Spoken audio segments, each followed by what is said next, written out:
दोस्तों बहुत सारे चाइनीज ऐप्स काफ़ी पॉपुलर हैं और हम सब इसका इस्तेमाल भी करते हैं और वो अपना पर्पस भी सर्व करते हैं। लेकिन जिस तरीके से चाइना पर भरोसा नहीं किया जा सकता, उसी तरह उनके बनाए इन ऐप्स पर भी भरोसा नहीं किया जा सकता और समय समय पर इन ऐप्स को सिक्योरिटी रीजंस की वजह से प्ले स्टोर से हटाया भी गया है और कई देशों ने इसे बैन भी किया हुआ है। अब ऐसे में सवाल उठता है कि अगर हम इन ऐप्स को अपने मोबाइल से अनइंस्टॉल कर दें तो उसके अल्टरनेटिव के रूप में कौन से ऐप्स इस्तेमाल किए जाएं। तो आज की इस वीडियो में हम उन्हीं ऐप्स के बारे में बात करेंगे जिसको कि आप चाइनीज ऐप्स के अल्टरनेटिव के रूप में यूज कर सकते हैं और वो उतनी अच्छी तरह से परफॉर्म करेंगे जैसे कि ये चाइनीज ऐप्स परफॉर्म करते हैं। चलिए दोस्तों वीडियो को शुरू करते हैं और जानते हैं चाइनीज ऐप्स के अल्टरनेटिव ऐप्स के बारे में। यहाँ पर दोस्तों हमारी कोशिश ये होगी कि हम इंडियन ऐप का इस्तेमाल करें चाइनीज ऐप की जगह पे, लेकिन बहुत बार ऐसा होता है कि इंडियन ऐप अवेलेबल नहीं होता, उतना कैपेबल नहीं होता, तो फिर वहाँ पर हम अदर देन चाइनीज ऐप्स देखेंगे, चाहे हो सकता है वो यूएस का हो, जर्मनी का हो या फिर अदर कंट्री का हो। और यहाँ पर ये भी देखेंगे कि भाई इसके कितने डाउनलोड्स हुए हैं और यहाँ पर इसकी रेटिंग कितनी है। और इसको मैंने पर्सनली इस्तेमाल करके भी देखा है, उसके बाद ही आपको रिकमेंड कर रहा हूँ। दोस्तों सबसे पहले हम बात करते हैं यहाँ पर फाइल शेयरिंग ऐप शेयरिट और जेंडर के बारे में, जो कि एक चाइनीज ऐप है और बहुत सारे लोगों ने इसका इस्तेमाल किया होगा। मैंने भी पर्सनली इसका इस्तेमाल किया है। ये काफ़ी एफिशिएंटली फाइल को ट्रांसफ़र कर देता है एक मोबाइल से दूसरे मोबाइल में, एक डिवाइस से दूसरे डिवाइस में। तो यहाँ पर इसके अल्टरनेटिव के रूप में आप इस्तेमाल कर सकते हैं इंडिया के जियो स्विच का, जो कि जियो की तरफ से आता है और 5 मिलियन प्लस डाउनलोड्स हैं इसके और 4.7 रेटिंग है इसकी। यहाँ पर सबसे खास बात यह है कि यहाँ पर कोई भी ऐड देखने को नहीं मिलता, जैसा कि शेयरिट और जेंडर में देखने को मिलता है। यहाँ पर कोई भी ब्लॉटवेयर वगैरह नहीं देखने को मिलता। वहीं दोस्तों दूसरा जो ऐप है वो है फाइल्स बाय गूगल। ये गूगल की तरफ से आता है और यूएसए बेस्ड है और यहाँ पर इसके जो डाउनलोड्स हैं वो है 500 मिलियन प्लस और जो इसकी रेटिंग है वो है 4.6। ये ऐप काफ़ी कमाल का ऐप है। यहाँ पर ये आपके फाइल को ऑर्गेनाइज करने के लिए मेनली जो है इसको बनाया गया है, लेकिन इसके माध्यम से आप फाइल को भी शेयर कर सकते हैं काफ़ी एफिशिएंटली। और यहाँ पर जब आप फाइल को शेयर करते हैं तो वो भी काफ़ी स्मूथली हो जाता है, काफ़ी कम टाइम में हो जाता है और शेयरिट जेंडर की तरह ही आप फाइल को शेयर कर पाएंगे।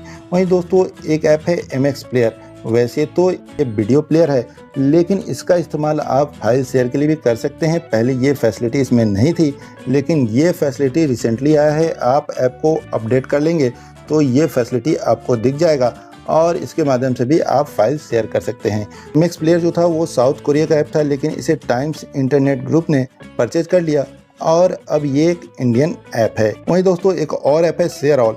इसका भी आप इस्तेमाल कर सकते हैं। ये भी एक इंडियन ऐप है और 5 मिलियन प्लस इसके डाउनलोड्स हैं। यहाँ पर इसकी रेटिंग 4.3 है। ये भी शेयरिट की तरह ही है। यहाँ पर भी आप फाइल को ट्रांसफ़र कर सकते हैं। दोस्तों अगला जो चाइनीज ऐप है वो है यूसी ब्राउज़र। इसका इस्तेमाल बहुत सारे लोगों ने किया है या फिर कर रहे होंगे, लेकिन ये जो ब्राउज़र है ये बिल्कुल भी सेफ़ नहीं है। इसमें बहुत सारे सिक्योरिटी इशूज़ हैं। इसकी जगह पर आप इस्तेमाल कर सकते हैं गूगल की तरफ से आने वाला क्रोम ब्राउज़र। ये ब्राउज़र काफ़ी सेफ़ है और इसमें किसी तरह की कोई इशू नहीं आएगी। वहीं दोस्तों माइक्रोसॉफ्ट की तरफ से माइक्रोसॉफ्ट एज ब्राउज़र का भी आप इस्तेमाल कर सकते हैं। ये भी सेफ ब्राउज़र है और यहाँ पर जो इसके 10 मिलियन प्लस डाउनलोड्स हैं और यहाँ पर 4.5 रेटिंग आपको देखने को मिल जाएगी। वहीं दोस्तों मोजिला फायरफॉक्स का भी आप इस्तेमाल कर सकते हैं। ये भी ब्राउज़र काफ़ी सेफ़ है, सिक्योर है। वहीं दोस्तों अगर इंडियन ब्राउज़र की बात करें तो जियो ब्राउज़र का आप इस्तेमाल कर सकते हैं। ये जियो की तरफ से आता है, 10 मिलियन प्लस इसके डाउनलोड्स हैं और 4.6 रेटिंग है। ये ब्राउज़र काफ़ी पुराना नहीं है, लेकिन ये भी एफिशिएंट ब्राउज़र है और एक इंडियन ब्राउज़र है। अगर इंडियन ब्राउज़र का आप इस्तेमाल करना चाहते हैं तो जियो ब्राउज़र का आप इस्तेमाल कर सकते हैं। दोस्तों अगले चाइनीज ऐप के बारे में जो बात कर रहा हूँ वो है स्कैनर और इसका नाम है कैम स्कैनर। इस स्कैनर का इस्तेमाल बहुत सारे लोगों ने किया है। मैं भी पर्सनली इसका इस्तेमाल कर रहा था, लेकिन इसको अब मैंने अनइंस्टॉल कर दिया है। ये कैम स्कैनर काफ़ी एफिशिएंट स्कैनर है, लेकिन यहाँ पर भी सिक्योरिटी इश्यूज़ देखने को मिलते हैं और इसको प्ले स्टोर से हटा भी दिया गया था, लेकिन बाद में फिर इसको प्ले स्टोर में वापस लाया गया। इसकी जगह पे आप इस्तेमाल कर सकते हैं एडोबे स्कैन का। ये US बेस्ड स्कैनर है, ऐप है और यहाँ पर 10 मिलियन प्लस डाउनलोड्स देखने को मिलेंगे और 4.7 इसकी रेटिंग है। इसमें किसी तरह की कोई दिक्कत नहीं आएगी। इससे भी आप अपने डॉक्यूमेंट्स को स्कैन कर सकते हैं। वहीं दोस्तों माइक्रोसॉफ्ट की तरफ से ऑफिस लेंस का भी आप इस्तेमाल कर सकते हैं। इसके भी 10 मिलियन प्लस डाउनलोड्स हैं और 4.7 रेटिंग यहाँ पर भी देखने को मिल जाती है। इन दोनों ऐप्स का इस्तेमाल आप स्कैनिंग के लिए कर सकते हैं। दोस्तों अगला जो चाइनीज ऐप है इस लिस्ट में वो है जूम मीटिंग ऐप, और लॉकडाउन में इसका इस्तेमाल बहुत ज़्यादा बढ़ गया है और इसके अगेंस्ट भी बहुत सारे सवाल खड़े किए गए हैं। यहाँ पर भी सिक्योरिटी इशू बहुत सारे देखने को मिलते हैं और इसकी जगह आप इस्तेमाल कर सकते हैं गूगल मीट का, जो गूगल की तरफ से आता है। और वहीं अगर इंडियन ऐप की बात करें तो जियो मीट का आप इस्तेमाल कर सकते हैं, जियो की तरफ से आता है और ये एक नया ऐप है। इसके 10K प्लस ही डाउनलोड्स हैं और यहाँ पर इसकी रेटिंग जो है 4.4 ही देखने को मिलती है।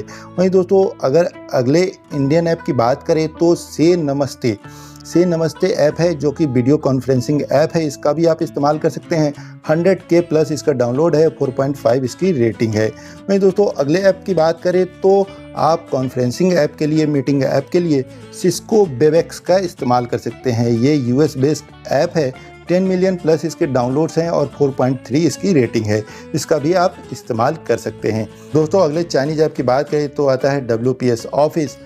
ये ऐप भी बहुत सारे लोग इस्तेमाल करते हैं। इसका इस्तेमाल वर्ड, एक्सेल, PDF फाइल को रीड करने के लिए और एडिट करने के लिए किया जाता है। इसकी जगह आप इस्तेमाल कर सकते हैं माइक्रोसॉफ्ट ऑफिस का, जो कि माइक्रोसॉफ्ट की तरफ से आता है। वहीं दोस्तों एक और ऐप इस्तेमाल कर सकते हैं PDF फाइल को रीड करने के लिए, वो आता है एडोबे की तरफ से, एडोबे एक्रोबैट रीडर का। दोस्तों अगले चाइनीज ऐप की बात करें तो वो आता है WeChat। बहुत सारे लोग इसका भी इस्तेमाल करते हैं।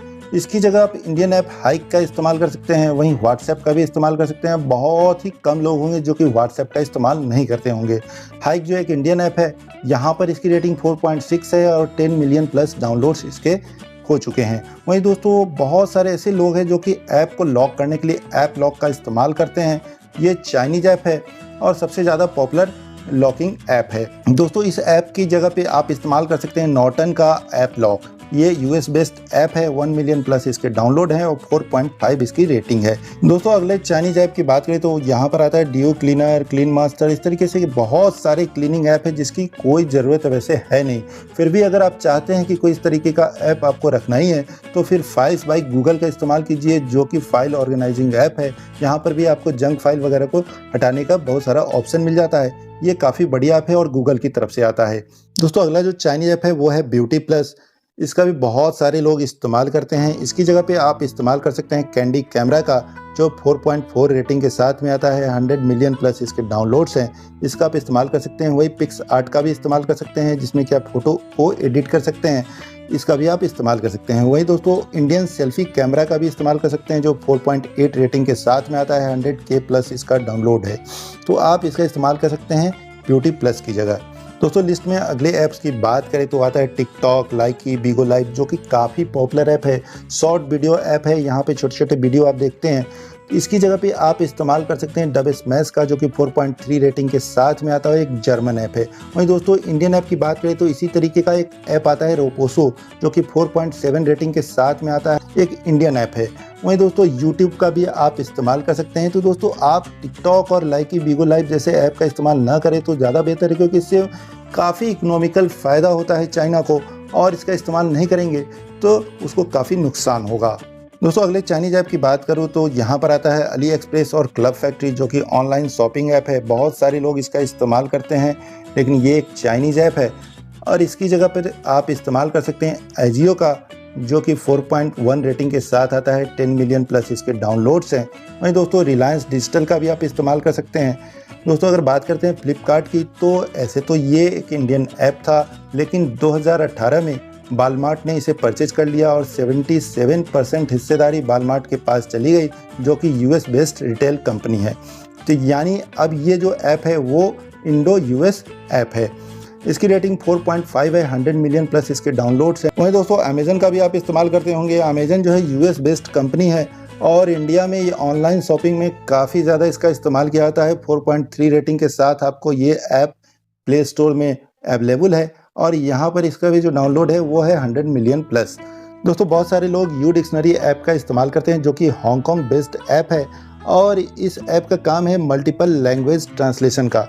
ये मल्टीपल लैंग्वेज ट्रांसलेटर है। इसकी जगह पे आप इस्तेमाल कर सकते हैं गूगल ट्रांसलेट का, जो कि काफ़ी एफिशिएंट है और आपको मल्टीपल लैंग्वेज को ट्रांसलेट करके देता है और सेफ और सिक्योर भी है। वहीं दोस्तों, न्यूज़ के लिए बहुत सारे ऐसे लोग हैं जो न्यूज़ डॉक का इस्तेमाल करते हैं, जो कि एक चाइनीज़ ऐप है। इसकी जगह पर आप इस्तेमाल कर सकते हैं डेली हंट का। ये एक इंडियन ऐप है और न्यूज़ के लिए आप इसी का इस्तेमाल करते हो ज़्यादा बेहतर है। दोस्तों, मैंने जो अभी ऐप्स की बात की वो पॉपुलर चाइनीज़ ऐप्स थे।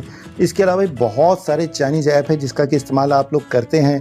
अगर आपको किसी ऐप के बारे में डाउट है कि वो ऐप कहाँ का है, उस ऐप का ओरिजिन कहाँ है, तो वो आप कमेंट करके बता सकते हैं, पूछ सकते हैं। उसके अलावा अगर आपके दिमाग में कोई ऐसा इंडियन ऐप है जो कि नया स्टार्टअप है, वो काफ़ी बढ़िया परफॉर्म कर रहा है, तो उसके बारे में भी कमेंट करके बता सकते हैं। दोस्तों, आपको वीडियो कैसा लगा ये ज़रूर कमेंट करके बताइएगा और अगर वीडियो अच्छा लगा हो तो इसे लाइक, शेयर और सब्सक्राइब भी ज़रूर कीजिएगा।